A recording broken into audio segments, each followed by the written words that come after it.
Hello, this is Virtualis Chess Noob learning and having fun with chess. Today I'm going to go through a tactic that I've dubbed the Spanish Inquisition. So what's that, you might ask? Well, it's where our king's bishop develops to its normal developing square and then takes the opponent's king's guard. So their f-pawn smashing into their defences and immediately into the opponent monarch's face, asking the question of what they're going to do.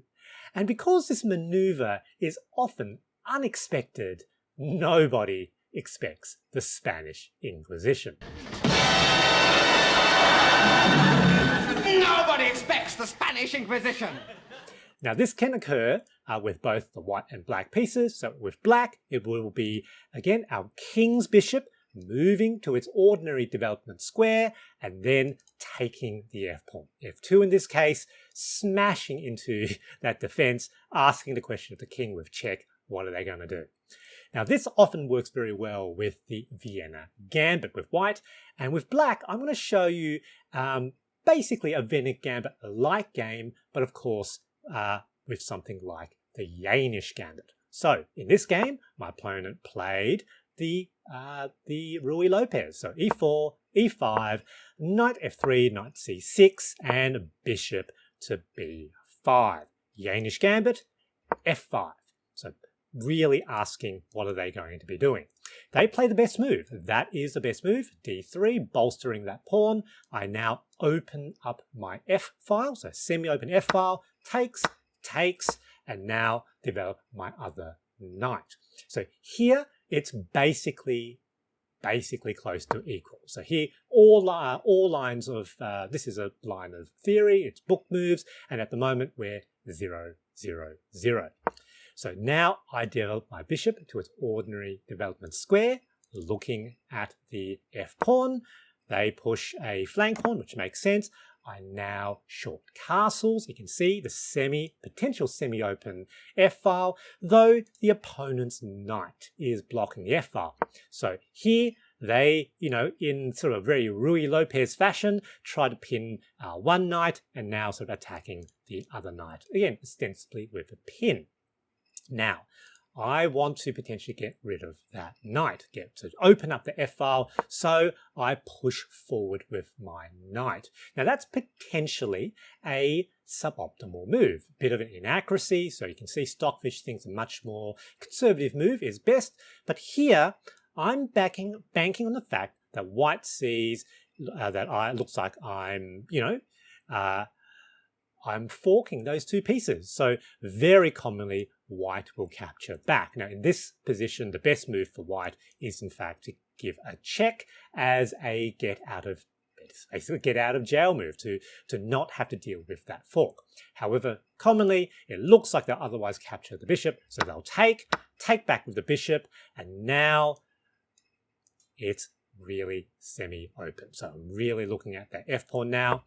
They now bring their knight forward. This is actually the best move for white, looking like they've got two attackers on my knight there. And now we've got this move. So the tactic, the Spanish Inquisition, and in this position, it is a brilliant move. Now here,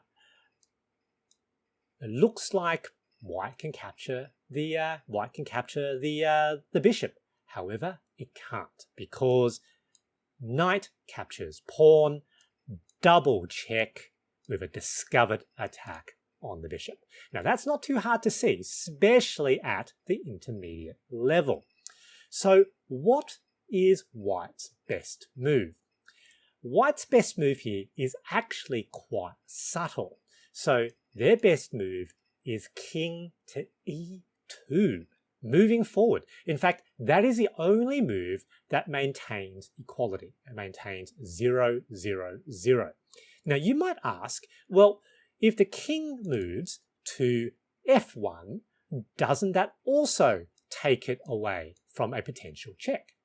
Well, let's see what happens. If the king moves to f1, now we've got the stunning move, knight captures the pawn anyway. and it looks like I'm hanging that queen, but if they take the queen, we now have knight to g3, and that is mate. A stunning mate. King can't go here, king can't go here, king can't take the bishop because it's defended by the rook. So that's a brilliant sequence there. The king, in this case with my opponent, decided to play king to d2. And that is a -11, -12 blunder. It's worse than even taking the bishop because I still have my bishop. I still have that check. And here my opponent realized their error because it's a fork and a discovered attack on the bishop, completely winning. Good game, GG. My big takeaway from this game is to keep an eye out on this tactic. It occurs more commonly than you think, and nobody expects the Spanish Inquisition. I hope you enjoyed this video, and thanks for watching.